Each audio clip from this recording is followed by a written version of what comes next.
கள்ள தீர்க்கதரிசிகள், பட்சிக்கிற ஓநாய்கள். இவங்க வந்து உங்களை முதல்ல பிரிச்சுருவாங்க.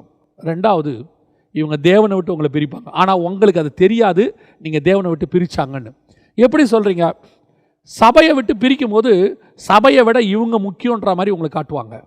நீங்கள் அதனால தான் சபையை விட இவங்களுக்கு இம்பார்ட்டன்ஸ் கொடுக்க தொடங்குவீங்க. அதுக்கு 2-3 தீர்க்க தரிசனம் உதவும். அடுத்து என்ன செய்வாங்க தெரியுமா? பைபிள் வார்த்தையை விட அவங்க வார்த்தைக்கு உங்களை இம்பார்ட்டன்ஸ் கொடுக்க வைப்பாங்க. நீங்கள் வேதத்தின் பக்கமே திருப்புறதை விட அவங்க சொல்லுவாங்க, நான் சொல்கிறேன் இன்றைக்கி இது நடக்கும், இப்படி செய்யும், இப்படி பண்ணும், அதில் சிலது நடக்கவும் செய்யும். இதுதான் தேவனை விட்டு திருப்புதல். வேத வசனத்தை விட்டு, ஜபத்தை விட்டு அவங்க பக்கம் திருப்புவாங்க. அவங்க ஜபத்துக்கு அவங்க கூப்பிடுவாங்க.